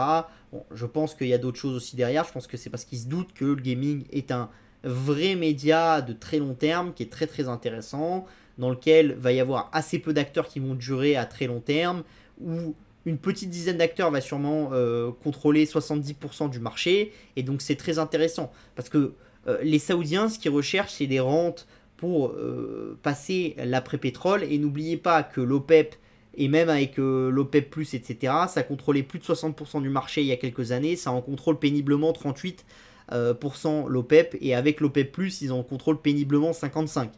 Donc si vous voulez, leur contrôle du marché a quand même diminué sur les actifs pétroliers. Et plus va y avoir du recyclage, ce genre de choses, plus leur emprise sur le marché du pétrole va diminuer. Et plus il faut qu'ils trouvent des relais. Parce que s'ils n'ont pas ces relais-là, ça peut devenir problématique. Donc ça, c'est quand même intéressant. Et vous voyez qu'ils sont prêts à payer cher parce qu'ils sont prêts à payer des premiums pour essayer de trouver ces futurs relais. Donc ça, c'est quand même quelque chose d'intéressant. On a GameStop aussi qui a fait des ventes en petite hausse. Hein. Donc 1,38 milliard en hausse de 8,6% par rapport à l'année suivante. Une perte nette à 158 millions de dollars en hausse de 135% parce qu'ils ont beaucoup investi dans les projets NFT et blockchain. Des ventes d'accessoires et de matériel en baisse de 4% à 674 millions de dollars. Des ventes de logiciels en hausse de 21% à 483,7 millions de dollars. Donc ça, c'est des jeux vidéo. Hein. Et des ventes d'objets de collection à 221 millions de dollars en hausse de 26%. D'accord. La hausse des ventes, elle est attribuée à l'augmentation des ventes et des relations nouvelles et élargies avec diverses entreprises dont Samsung, Razer, LG, Vizio, entre autres. Donc l'idée, c'est quand même d'aller vendre de plus en plus de hardware, de plus en plus d'acteurs différents, etc. Il y a eu des rumeurs, par exemple, d'avoir une petite gamme de téléphones en vente chez GameStop, etc. Donc on verra s'ils vont jusque-là. Mais voilà, après, c'est quand même au prix de très très lourds investissements pour la société. On continue avec l'hebdo des marchés. Donc cette semaine, on va parler que d'une seule chose. On va parler de Cheryl qui s'en va parce que j'en ai longuement parlé pour ceux qui sont dans ELF. J'ai jugé que c'était quand même intéressant d'en parler. Pourquoi? Parce que j'ai vu beaucoup de choses, des trucs très bien, des trucs pas bien. Voilà, j'ai vu beaucoup de choses sur le fait que Cheryl s'en aille. J'ai vu beaucoup de gens dire Facebook, si Facebook est Facebook, c'est grâce à Cheryl, donc ça veut dire que c'est une très mauvaise nouvelle. J'ai vu d'autres gens dire Cheryl s'en va parce qu'elle a fait des choses qui n'étaient pas nettes et ça risquait de péter à la tête de Facebook, etc. Je pense qu'on est dans le juste milieu comme dans tout dans le business. Elle a un certain âge, elle est fatiguée. Faut pas oublier qu'elle a perdu son mari il y a quelques années, ce qui l'a beaucoup touché. Qu'elle s'est investie énormément chez Facebook et je pense qu'au bout d'un moment, vous commencez à être fatigué. Hein. Vous l'avez déjà vu avec le PDG d'Oracle qui s'est un peu qui a un peu lâché, les PDG de Google qui avaient un peu lâché la bribe, le PDG de Microsoft aussi. Je pense que quand on s'est investi sur une société pendant 20-30 ans et qu'on en a fait, alors pour Cheryl c'est moins de 20 ans, mais 15 ans, mais avant elle s'était déjà investie dans d'autres sociétés, qu'on a fait 20-30 ans de top management dans des groupes technologiques sur lesquels il a toujours fallu être dans l'avenir, dans le truc du futur, etc. On commence quand même à être sur des choses où on peut se dire que bon, on a fait des efforts et on peut peut-être s'arrêter sur ces efforts-là et prendre une retraite bien méritée. Alors après, est-ce que Cheryl, c'est une perte pour Facebook? Bien sûr, parce que chez Facebook, il faut comprendre un peu le management. Alors, je vais le faire très grossier, hein. C'est beaucoup plus complexe que ça. Mais vous avez à la stratégie, en gros, Mark Zuckerberg et quelques ingénieurs. Et vous avez à la gestion quotidienne Sheryl Sandberg et quelques autres managers. Et c'est vrai que ce qui a permis à Facebook d'exister dans sa forme actuelle, c'est la notion, entre guillemets, que Mark a eu l'intelligence de dire « Je ne sais pas gérer au quotidien une entreprise, je vais prendre quelqu'un qui va être capable de le faire à ma place, Cheryl, et moi je vais avoir la vision de long terme. » Et Cheryl, elle va me laisser de l'espace dans cette vision de long terme en disant aussi « Écoute, faut pas exploser les budgets. Faut rester sur quelque chose d'envisageable. » Donc par exemple récemment, Facebook a beaucoup réduit ses investissements dans le métaverse, ce genre de choses. De tout ce qu'on lit dans la Silicon Valley, c'était aussi une volonté de Cheryl, qui disait que le moment était moins propice aux investissements, et donc il fallait peut-être investir un peu moins parce qu'on investissait peut-être de toute façon trop pour avoir assez de personnes qui travaillent et qu'on était rentré vraiment dans une concurrence effrénée et qu'on faisait même monter le prix des ingénieurs nous-mêmes parce qu'on s'auto-concurrençait avec nos multiples projets internes. Donc il fallait peut-être se recentrer, payer un peu moins, surtout dans le moment actuel du marché. C'est ce que Facebook a décidé de faire. Je pense qu'il n'y a pas que Cheryl qui poussait dans ce sens-là, il y a beaucoup de gens qui poussaient dans ce sens-là chez Facebook. Ça vous montre que Mark est à l'écoute. Il faut toujours faire attention dans les compagnies où vous avez un CEO qui impose un peu sa vision, etc. C'est un peu l'histoire des compagnies d'Elon Musk. Les compagnies d'Elon Musk, c'est Elon Musk le Messie et tout le monde le suit. C'est bien, mais le jour où Elon Musk il meurt ou le jour où ça va plus avec Elon Musk, ça peut devenir très très compliqué. Et même Apple, dans lequel on avait le culte de Steve Jobs, Steve Jobs avait quand même formé des gens à reprendre Apple plus tard. Alors après, il y a toute une rumeur, il a plutôt fait quand il a commencé à apprendre qu'il avait un cancer, avant il s'en foutait, il était dictatorial, etc. Bon, ça c'est très compliqué, vous n'êtes pas dans le secret des dieux de ces compagnies. Moi je pense que il était sûrement beaucoup plus dictatorial que ce que l'est Mark Zuckerberg ou que ce que l'est Bill Gates, ça c'est clair. Mais je pense qu'il avait déjà anticipé un peu le fait qu'un jour ça allait s'arrêter et qu'il commençait à former des gens. Après, est-ce que son cancer l'a poussé à aller encore plus vite? Bien sûr. Bien sûr que Steve Jobs a été obligé d'aller encore plus vite. Mais, voilà. Donc je pense que quand on a une compagnie comme Tesla, etc. en portefeuille, il faut quand même savoir qu'un des risques principaux, c'est qu'un jour Elon Musk il paye une durite, et ça peut toujours arriver, ou qu'il soit malade, ou que son avion se crache. Et qu'est-ce que vaut une compagnie quand elle est incarnée? Quand une compagnie est vraiment trop incarnée, donc qu'une personne représente tout, le problème c'est que le jour où cette personne s'en va, ça peut être compliqué. Typiquement, on l'a vu aussi avec le Real de Madrid, parce que je vous prends souvent des exemples de foot, parce que c'est des exemples que vous connaissez bien. Le Real de Madrid était incarné par Cristiano Ronaldo. Quand il est parti à la Juventus, combien on a entendu de personnes nous dire le Real de Madrid va s'effondrer, etc. Bon, heureusement, le Real de Madrid a su s'incarner en Benzema et a créé quelque chose de nouveau. Après, si Benzema n'avait pas su prendre la place de Cristiano et incarner quelque chose dans le Real de Madrid, ça aurait peut-être été plus compliqué. Après, vous pouvez avoir quelque chose qui est une équipe qui est incarnée, mais si vous êtes incarné et que tous les autres autour, ils savent pas jouer avec vous, etc., généralement, vous n'allez pas loin. C'est un peu l'histoire comment il s'appelle, de Zlatan Ibrahimovic. Souvent, il incarne son équipe, mais bon, si les autres autour sont pas capables de jouer avec lui, c'est difficile. C'est pour ça que, par exemple, il a jamais réussi à gagner, enfin, il a jamais fait des très grandes choses en Ligue des Champions. Bah pourquoi? Parce que il était incarné, ça permettait d'arriver à un certain niveau, mais au bout d'un moment, si vous voulez vraiment faire partie des tops du top, faut quand même généralement savoir déléguer et avoir un jeu d'équipe. Donc là, ce qui était intéressant, et c'est ça qui est aussi une grande valeur de Mark Zuckerberg, c'est la capacité qu'il a dans sa tête de se dire je peux pas faire tout seul, donc j'ai pris Cheryl et on a mis en place une équipe qui a permis à Facebook d'arriver là où c'était. Hein, il faut pas sous-estimer, parce que trop de gens sous-estiment ce que Facebook a réussi à faire. C'était rien il y a 15 ans Facebook. Et c'est un géant maintenant. Très peu de gens se construisent en 15 ans. Très très peu de gens. À la vitesse à laquelle le fait Facebook, c'est vraiment très très rare. Même Google, etc. se sont construits plus lentement que Facebook. Donc, cette capacité, alors que le TGV va à fond, et même il accélère dans le temps, de poser les rails en même temps que le TGV avance, c'est quand même quelque chose qui est loin, loin d'être négligeable. D'accord? Donc, est-ce que je pense que c'est une mauvaise nouvelle pour Facebook? Parce que c'est ce que beaucoup de monde m'a posé comme question.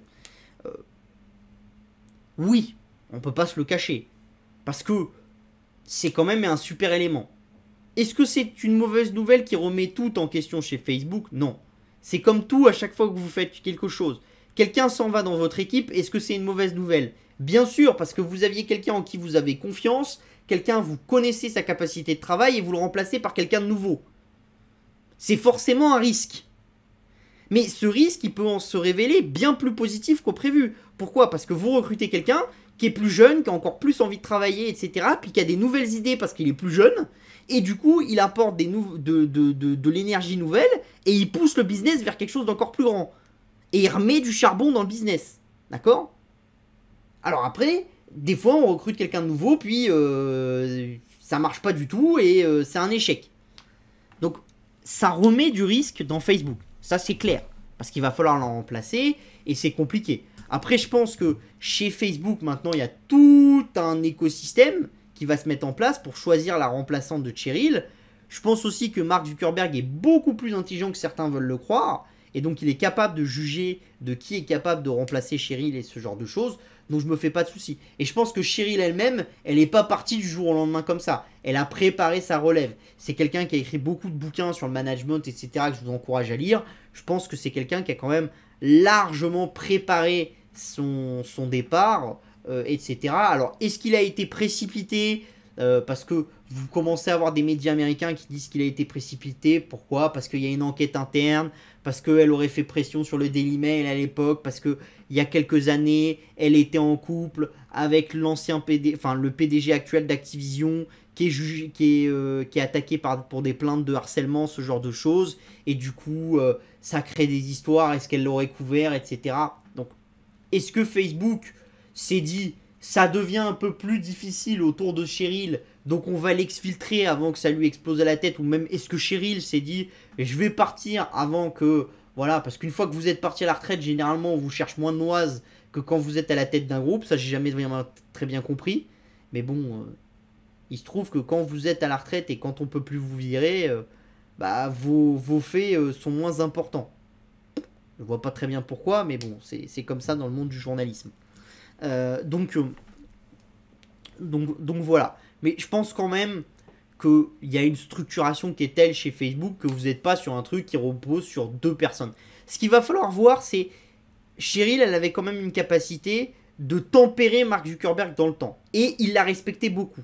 Est-ce que ceux qui sont juste en dessous et qui n'étaient pas dans ce binôme qui gérait quand même Facebook, est-ce que Mark va être quelqu'un qui va être capable de trouver quelqu'un pour reconstruire un binôme, ou est-ce que Mark va être au-dessus avec quelque chose en dessous, mais va être capable d'écouter les limites d'en dessous, etc. C'est des choses qui vont se réfléchir. Après, je pense quand même que le fait que là, ils arrêtent les embauches, qu'ils tournent un petit peu la boîte, qu'ils réfléchissent, qu'ils investissent moins dans l'avenir, etc., montre que Mark Zuckerberg est à l'écoute et qu'il n'est pas moi j'ai une vision, c'est l'avenir, on investit massivement dedans et je vous dis voilà.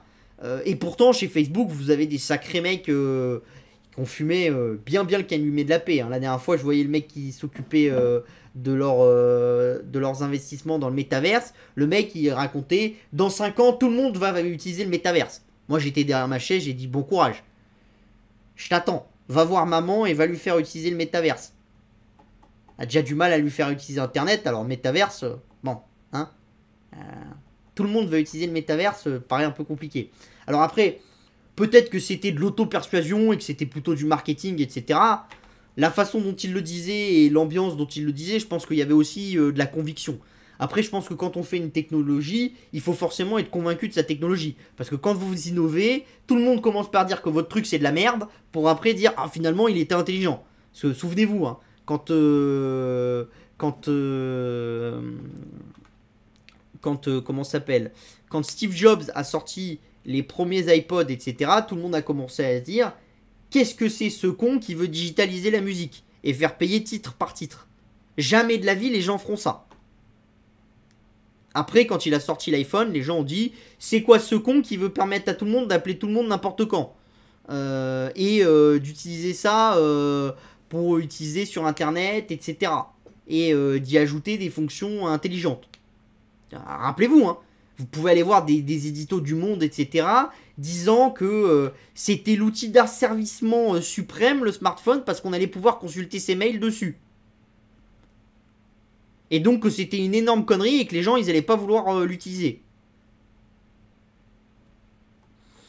Ouais. Bah, l'énorme connerie, moi j'ai l'impression quand je me balade dans Paris qu'il y a beaucoup de gens qui l'utilisent, hein. Et on n'est que 12-13 ans plus tard.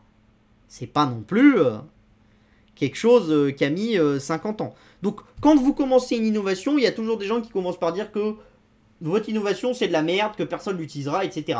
Alors, bien sûr, dans l'innovation, 99% des innovations, personne ne les utilisera et ça ne marchera pas. Et 5%, vous en avez 2-3 qui vivoteront et puis vous en avez les autres qui vont vraiment être des innovations utiles. Mais dans l'innovation, c'est ce que je vous raconte toujours ici. C'est pour ça que je suis content quand on voit qu'il y a beaucoup de choses qui innovent. Combien de fois je vois des gens, et ce matin j'en discutais avec quelqu'un chez Agora qui me disait oui, non, mais Hyperloop, franchement, comparé au train, on devrait innover dans les trains, etc. Moi je lui dis, mais on s'en fout. Peut-être que les trains c'est mieux qu'Hyperloop, mais on s'en fout. Ce qu'on veut c'est innover dans les tunnels, innover dans Hyperloop, innover dans les trains, innover dans les bateaux, innover partout. Après on verra lequel est la solution finale. Et moi il me disait oui, non mais on est sûr que c'est cette solution qui va gagner. Moi, je lui dis, je suis sûr de rien. Dans la technologie, je suis sûr de rien. Parce que vous imaginez à un instant T que telle solution est plus intéressante. Et puis telle solution qui vous paraît complètement con, ils arrivent à un niveau où ils commencent à faire des gains d'échelle, etc. et à trouver des nouvelles manières intelligentes d'utiliser le truc. Et puis au final, ça devient la solution utilisée par tout le monde. Voilà. Donc, il y a des notions d'utilisation qui sont intéressantes. Je vais vous dire... Vous pouvez prendre un petit peu l'aviation. Quand vous regardez, vous avez des pages Facebook, pas Facebook, Twitter qui font ça, qui vous montrent toutes les trucs où les journaux avant... Archives pessimistes, elle s'appelle cette page. Et la dernière fois, ils publiaient un truc en disant... c'était une page du New York Times qui, il y a des années. Et l'édito, c'était... l'avion ne remplacera jamais le train. Et le mec vous disait, l'avion sera toujours plus cher que le train. Ah bon? Bah vous allez aux États-Unis et vous allez en France, sur plein de circuits, l'avion est moins cher que le train. Et on n'est que 60 ans plus tard. Donc ce qui paraît impossible à un instant T à quelqu'un, sous un point de vue technologique, à T plus quelque chose, ça ne l'est pas forcément. Pas du tout. Donc voilà. Donc c'était tout. Bon. On a un peu dérivé de Cheryl. Si vous avez des questions sur Facebook, sur Cheryl, j'en prends. Et on finit du coup cette semaine avec les résultats. Hein. Donc c'est les résultats de la semaine passée. Donc HP a légèrement battu les attentes. Salesforce a bien battu les attentes. Avec une bonne croissance organique. Ils ont dit qu'ils n'étaient pas intéressés par des acquisitions. Mais quand même... que les prix commençaient à devenir moins intéressants, donc que s'il y avait des possibilités, voilà. HPE, donc la partie Hewlett Packard Enterprise, donc pour les entreprises, a très très mal publié. Hein, la demande des entreprises est plus complexe. Je pense aussi que tout bonnement leur service est quand même beaucoup moins intéressant qu'avant et que bah, ils ont du mal à se renouveler. Après on a Hormel's Foods dans la food qui a assez bien publié, mais il y a quand même des problématiques de passage de l'inflation à long terme. Lululemon qui a assez bien publié aussi. Capri Holding qui était pas mal. GameStop qui a publié largement en dessous des attentes sur la rentabilité et légèrement au-dessus des attentes sur le chiffre d'affaires. Donc sachant que la rentabilité c'est toujours la même chose, hein, c'est l'ancien CEO Chiwi qui a poussé cette technique-là. C'est il faut investir massivement dans le business pour améliorer la satisfaction des gens et pour pousser ça à quelque chose de très haut. Et puis après, on va faire de la rentabilité dans quelques années. Bon, est-ce qu'il a raison, est-ce qu'il a tort? J'en sais rien, on verra dans le temps. Copper Company qui fait légèrement mieux sur le chiffre d'affaires mais moins bien sur les résultats. Viva qui fait pas mal du tout surtout. CrowdStrike qui fait largement mieux sur la rentabilité et qui fait largement mieux aussi sur le résultat parce que vous avez quand même une surprise sur le chiffre d'affaires de 5%, donc ça c'est quand même et toujours énormément de demandes dans la cybersécurité. Après vous avez Weibo comme beaucoup d'entreprises chinoises qui fait beaucoup mieux sur la rentabilité que prévu. Les Chinois ont fait beaucoup d'efforts internes sur les dépenses, etc. Et donc ça s'est retrouvé sur leur rentabilité. Sur le chiffre d'affaires, ils sont toujours touchés par le fait que les confinements, etc. sont pénalisants pour le marché en faisant baisser les prix des CPM et tout ça. Donc voilà. Octa dans la cybersécurité aussi qui fait légèrement mieux que prévu par le marché. Stoneco légèrement mieux aussi.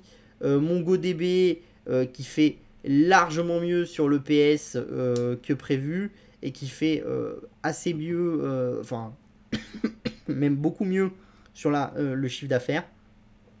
Mais le Q2 était quand même pas, il était bon mais sans plus. Asana qui fait mieux sur la rentabilité et sur le chiffre d'affaires aussi. Après ChargePoint qui fait moins bien sur la rentabilité mais mieux sur le chiffre d'affaires dans les bornes de recharge. C3AI qui fait mieux sur les deux. Voilà. Donc ce qu'on voit surtout, c'est que beaucoup d'entreprises de software font beaucoup mieux sur la rentabilité ces derniers mois. Pourquoi? Parce que vous avez énormément de boîtes de software qui ont arrêté de donner des augmentations, qui ont arrêté d'embaucher des gens, qui ont arrêté de dépenser n'importe comment de l'argent. Et donc tout de suite, ça commence à se voir sur la rentabilité. Vous voyez, il y a beaucoup de sociétés qui commencent à passer cash positif, EBITDA positif, ce genre de choses. Donc ça, c'est quand même intéressant.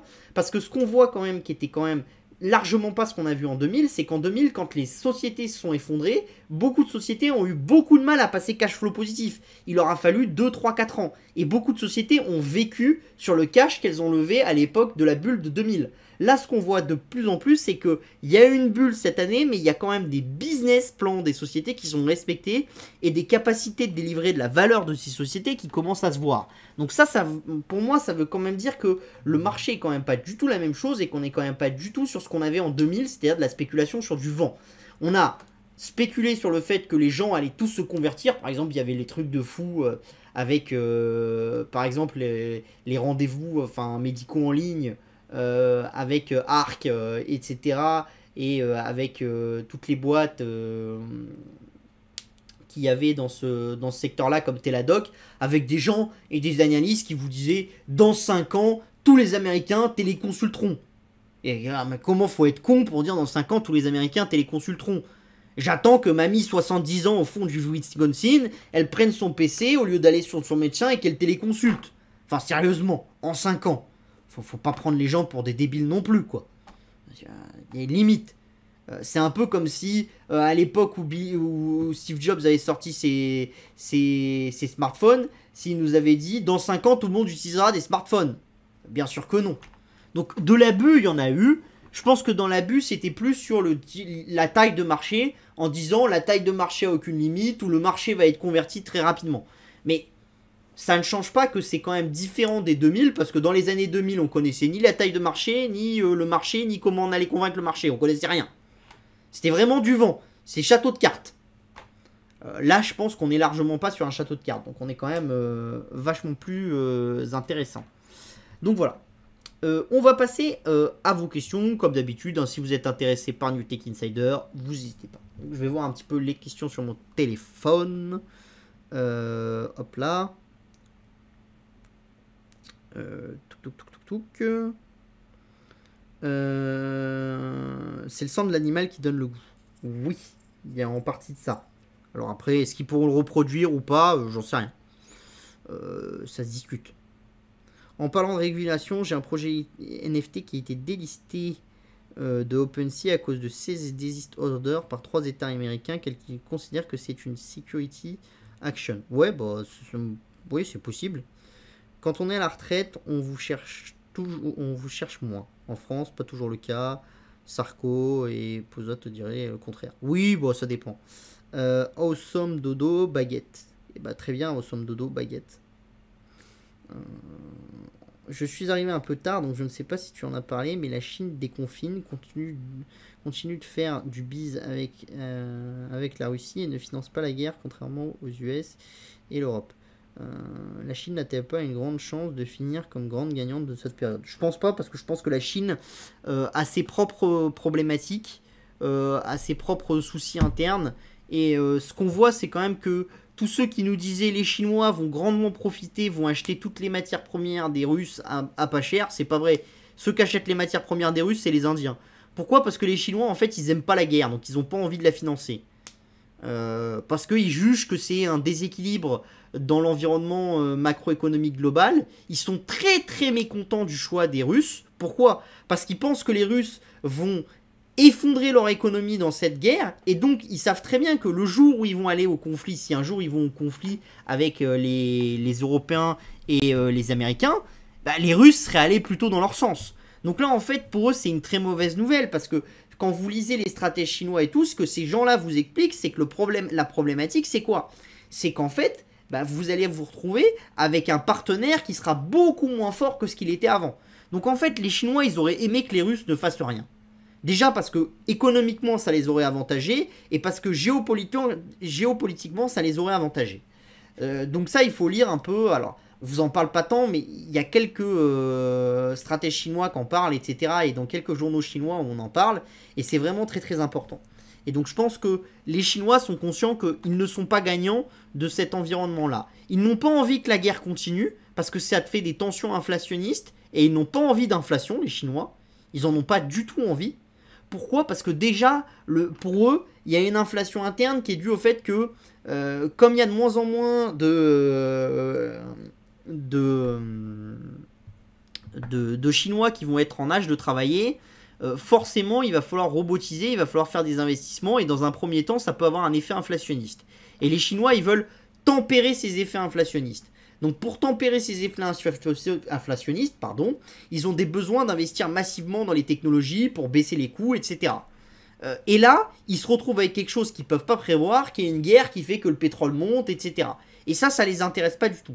Un autre point qui est très très intéressant, c'est que les Chinois, ils voudraient bien arrêter de polluer la Chine. Parce qu'ils trouvent que la Chine est très polluée, donc ils n'ont pas envie d'aller acheter du charbon pas cher en Russie, d'aller l'utiliser pour faire de l'acier à pas cher et inonder le monde d'acier pas cher. C'est pas ce que font les Chinois, c'est ce que font les Indiens à l'heure actuelle, parce que les Indiens ils favorisent leur économie et leur business, mais c'est pas ce qu'ont envie de faire les Chinois. Et les Chinois ils commencent à être comme les Européens, ils aimeraient bien que tout le monde se mette d'accord sur certains critères, alors des critères qui sont quand même toujours les mêmes, c'est-à-dire que eux ils se jugent quand même un peu moins développés que les autres, donc si les critères des autres sont ici, eux ils veulent que les leurs soient ici. Comme tout le monde, quoi. C'est un peu comme en Europe. En Europe, quand quelqu'un veut une réforme et veut mettre en place quelque chose, il veut que pour les autres, la réforme, elle soit là et que pour lui, elle soit là. Hein, c'est un peu comme moi quand j'étais en cours. Je veux que les autres, pour avoir une bonne note, ils aient 15. Et moi, quand j'ai 11, j'ai une bonne note. Et c'est un peu comme ça, j'ai moins besoin de travailler avec les autres. Ça, c'est basique. C'est tout le monde qui fait son truc comme ça. Donc, c'est quand même des choses qui sont assez intéressantes à avoir en tête et en perspective.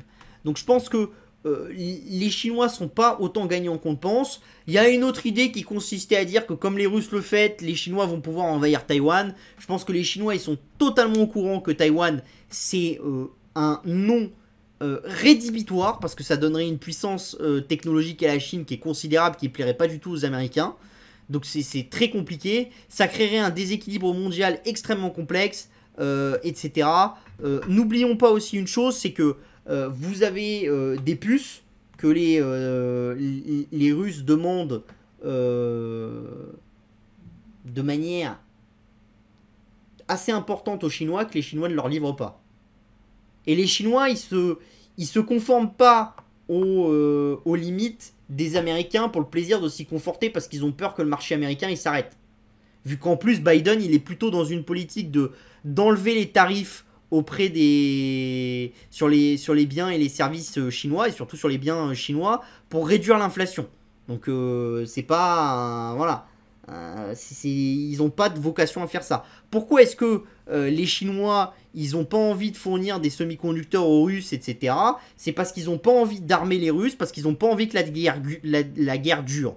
Donc en fait, les Chinois, ils jouent un juste milieu, c'est-à-dire ils veulent pas trop montrer aux Européens qu'ils sont d'accord, et il faut surtout pas être du côté géopolitique et géostratégique du côté des Européens, mais comme beaucoup de Européens, ils auraient bien envie que la guerre s'arrête.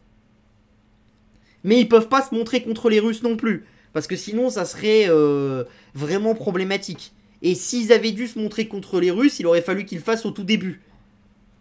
Et ils tirent quand même profit sur certains ventes d'hydrocarbures, du fait que les Russes les vendent à bas coût. Donc voilà. Et aussi, le marché russe est largement ouvert aux entreprises chinoises, et ils ont envie que ça reste tel quel. Ils n'ont pas envie que les Russes développent des produits internes, et qu'après ça fasse un concurrent de plus sur le marché international. Donc ça les intéresse aussi de manière importante. Donc c'est quand même un jeu très complexe, d'accord, qui se met en place, avec beaucoup d'acteurs. Et il ne faut pas penser que les Chinois sont les grands gagnants, etc. Je pense que de toute façon, il n'y a aucun grand gagnant. Même les Indiens qui essayent d'en profiter économiquement, je ne pense pas qu'ils soient des grands gagnants à la fin. parce qu'ils ont quand même une inflation qui est très haute, etc. Voilà, ça, enfin, à mon avis, ils vont se poser des problèmes avec les Américains et les Européens à long terme. Donc, bon, je pense pas qu'il y ait de grands gagnants. À mon avis, dans le système actuel, il n'y a que des perdants. Avec le plus grand perdant, les Ukrainiens. Mais tout le monde sera perdant. Je pense même à la limite que le plus gagnant, c'est les Américains. Parce que les Américains, ils vont faire tourner leur puits de pétrole, etc. Donc, ils ont une capacité un peu de limiter leurs risques. Et les Américains, ils vont largement entamer la puissance militaire des Russes. Donc, ils sont tranquilles. Sachant que l'idée que les Russes vont faire la paix et vont être capables de se réarmer ensuite, c'est une idée folle. Parce que les sanctions, elles vont continuer très longtemps, à mon avis, avec les Russes. Et si elles continuent pas, ça voudra dire que les Russes vont mettre du pétrole sur le marché. Si les Russes mettent du pétrole sur le marché, le prix du pétrole s'effondre. Le budget russe, il est équilibré à 40 $.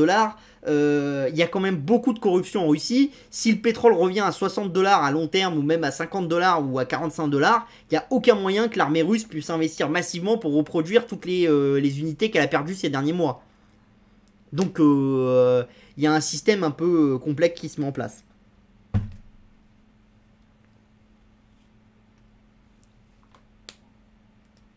Je pense que si on enlève les stablecoins, je pense que ça restera longtemps Bitcoin, Ethereum et Binance. Pendant un certain temps, à mon avis. Sauf si Binance voilà, est pris dans un scandale, etc. Mais sinon, je pense que pour un certain temps, on est sur ce trio de tête-là. Voilà. Écoutez, est-ce qu'il y a encore un peu des questions? Sinon, on s'arrête là. Hein.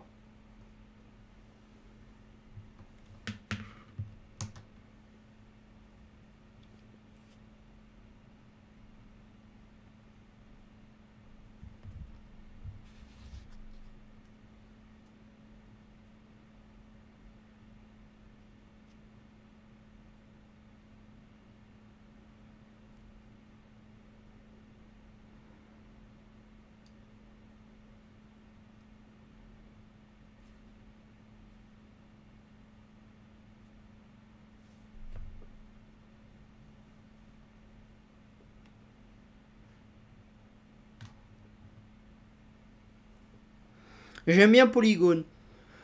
Mais il y a beaucoup de layer 1 que j'aime bien. Je pense que les layer 1, il faut vraiment en acheter 5-10 et se dire, dedans, il y en a un qui va à très long terme performer. Et je pense que c'est très difficile de savoir lequel va performer. Est-ce que faut avoir de l'avalanche? Est-ce qu'il faut avoir de ceci, du cela? J'ai du mal à le dire. Je pense que le mieux, c'est d'avoir un panier de 5-6 layers et de se dire, il y a de fortes chances que ça soit un de ceux-là qui gagne. Et ne pas hésiter quand il y a un layer qui commence à faiblir technologiquement et tout, à le jeter et à réinvestir sur un autre layer. Et à rééquilibrer le portefeuille. En essayant de se dire, voilà. Ou si vraiment vous n'arrivez pas à jeter un layer parce que vous trouvez qu'il y a un nouveau layer technologiquement qui est intéressant, mais les anciens sont toujours intéressants, bah vous rajoutez un dans votre besace. Si vous avez jusqu'à 6-7 layers Ethereum dans votre portefeuille de crypto, c'est pas problématique. Enfin, pour moi, ça l'est pas. Après, forcément, pour que c'est du sens, ça veut dire qu'il faut un portefeuille d'une certaine taille quand même. Sûr que si vous mettez, si votre portefeuille crypto c'est 1000 balles, ça va être plus compliqué. Mais je pense que si vous êtes sur des portefeuilles crypto très centralisés, concentrez-vous sur Ethereum, Bitcoin, Binance Coin, c'est déjà très bien. À la limite, vous mettez un petit peu de folklore avec du Solana, ce genre de choses, mais vous n'allez pas plus loin, quoi. Et vous vous concentrez sur des trucs très solides, et vous travaillez sur vos stackings, et vous essayez de faire prendre, vous faites du DCA dans le temps, et vous essayez de faire progresser votre poche avec les 3 plus grosses cryptos. Quand vous commencez à avoir des portefeuilles crypto qui dépassent les 25 000, 30 000, vous pouvez commencer à vous diversifier un peu en dessous, je pense. Mais avant, à mon avis, il faut se concentrer sur les 3 premiers. Ça occupe beaucoup et c'est bien assez intéressant. Pas la peine. Ou alors, il faut aller chercher les projets sur lesquels vous pouvez faire x100, x200, etc. Mais là, c'est de la spéculation et c'est pas la même chose. Et je vous encourage pas à le faire parce que pour 3 gugus sur Twitter qui vont vous dire qu'ils ont braqué la banque et qu'ils ont réussi à transformer 1000 € en 1 million, il y en a 1 million qui ont réussi à transformer 1000 € en 0, quoi.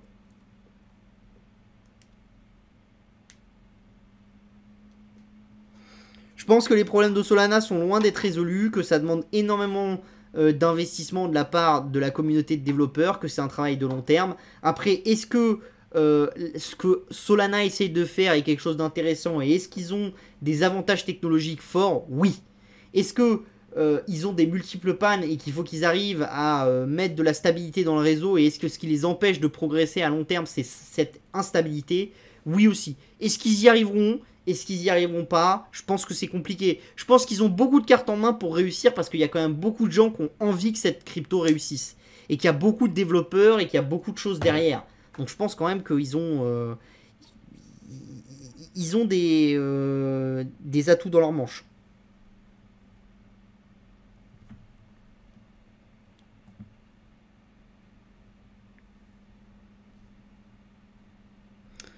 Bon, écoutez, on va s'arrêter là du coup. Je vous souhaite une très bonne soirée.